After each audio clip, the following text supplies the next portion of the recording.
Illustrator here. Today I'm going to be introducing a new series of videos.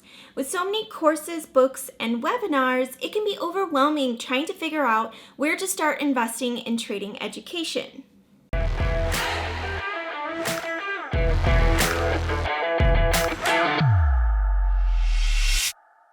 For myself, I had a difficult time trying to find more intermediate to advanced trading education.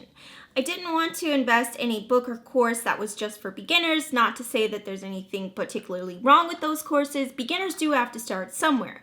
I just wanted to learn how to improve my trading and expand my knowledge on different types of investment vehicles, beyond simply buying stock and options.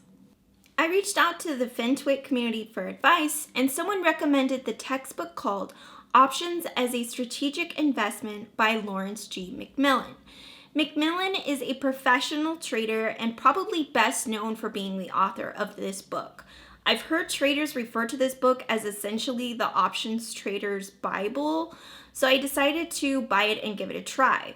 I spent $65.90 on eBay. You can probably find cheaper used copies on eBay or Amazon. You can even buy older editions, but keep in mind that older editions tend to have outdated information. The book starts off with part 1 titled Basic Properties of Stock Options. This video is only going to be highlights from chapter 1 of part 1 titled Definitions.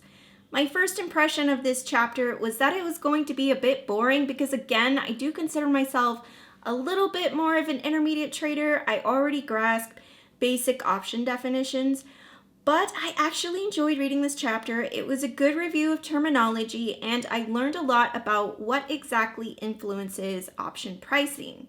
For the purposes of this video, I definitely don't want to bore you with a bunch of definitions, but at the same time, I want to give you a good idea of what to expect from this chapter, so we'll go over a few of them. A little review sesh.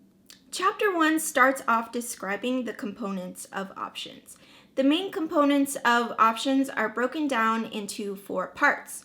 The first part being the type of option, whether or not it's a call or put. Second part is the underlying stock name. The third part is the expiration of the option contract. And the fourth part is the strike price. Options are a wasting asset and a derivative security. And that's just a fancy way of saying that option contracts tend to decrease in value over time and that their value is derived from the underlying asset or stock. Strike prices are spread at different intervals based on underlying stock price and liquidity. Usually you see strike prices at $1, $2.50, or $5 intervals. When it comes to expiration dates, options in stock don't usually go farther out than 9 months. Options farther out than 9 months are called a LEAP, and LEAP stands for Long-Term Equity Anticipation Securities. For stock options, the trading increment is 1 cent up until the price of the option reaches $3. After that, the trading increment is 5 cents. However, for ETFs and indices, options can trade in pennies at any price. I didn't know this, but a class of options refers to all the put and call options offered. A class of options would include all strikes and expirations of the same underlying security. A series, on the other hand, is a subset in a class of options and only includes the call and put on the same strike and the same expiration. When you hear of a trader opening a position, that could be a buy to open or sell to open.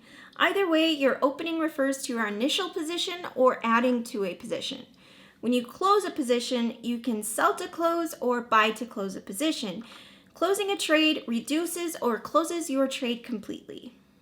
In the option world, sometimes brokerages use the terms buy or write on their platform.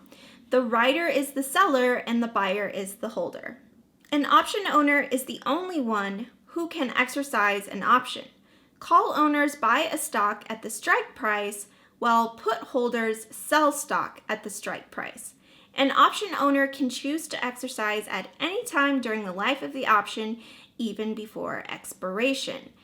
As an option seller, you can get assigned options if an option holder chooses to exercise. If you sold a call, you lose your collateral at the strike price, and as a put seller, you have to buy shares at the strike price. Only in-the-money options can have intrinsic value.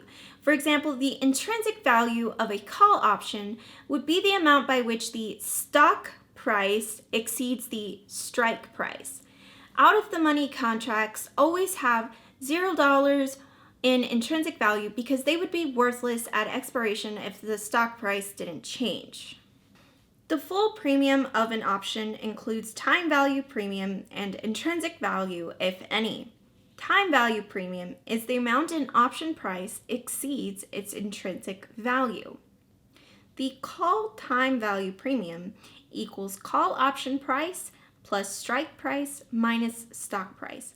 So if XYZ is trading at $48 and the $45 call is trading at $4, we have $4 plus $45 minus $48, which equals $1. So the intrinsic value here is $3 and the time value premium equals $1. If a call is out of the money, then the premium and the time value premium are the same. Options with the highest time value are those with strikes that are equal to the stock price. As an option becomes deeply in the money or out of the money, the time value shrinks substantially. One thing I want to point out that was mentioned in this chapter is that time value premium implies that part of the option's premium is completely due to the time remaining of the option's life. This is not always the case. The volatility of the underlying stock has a lot more to do with how much time premium is left in the option. In other words, sometimes factors affecting the underlying stock are what give value outside of intrinsic value to a stock, and it doesn't always have to do with how much time is left. One of the definitions listed in this chapter is parity. An option is said to be trading at parity with the underlying security when it's trading for its intrinsic value. For example, XYZ is trading at $48 and the $45 call is trading at $3. That option is at parity because the intrinsic value is $3 and the total option premium is also at $3. Anything over $3 for this option price would be referred to as trading over parity. If the option were to be under $3, that option would be trading at under parity. This chapter lists 6 factors that influence the price of an option. Number 1, the price of a stock. 2, the strike price. 3, the time remaining until expiration. 4, the volatility. 5, risk-free interest rates. And 6, the dividend if it pays one. The first 4 of these factors have the most influence on option pricing. And of the first 4, the underlying stock price is the most influential for option pricing. Some honorable mentions in this chapter when it comes to factors that influence option pricing are market dynamics and market sentiment. When it comes to time value and premium decay, it's not exactly a linear chart. As an option approaches its expiration date, the rate of decay accelerates. Option volatility can cause sudden spikes or dips in an option price. High volatility tends to lead to higher prices due to increased demand, and low volatility can lead to lower prices due to lower demand of certain options. When it comes to risk-free interest rates affecting option pricing, this is generally based on the rate of the 90-day Treasury bill. Higher interest rates usually equate to higher option premiums, and lower interest rates generally equate to lower premiums. This chapter didn't go into depth as to why, so I don't really understand that, but hopefully later in the book it goes into more detail. The cash dividend rate of the underlying stock is most important to the option sellers. Dividends tend to lower option premiums. The higher the dividend, the lower the price of the call option tends to be. However, this factor is more influential when it comes to the nearest dividend payout and not so much a farther out dividend payment. The next few sections go into more detail on what happens during exercise and assignment and why an option holder would exercise their option early. It also goes into detail on what market makers are and the history of option symbology. It also discusses how option orders are processed and more details on option regulations. The last part of this chapter primarily talks about 5 types of orders. orders that you can make with your broker.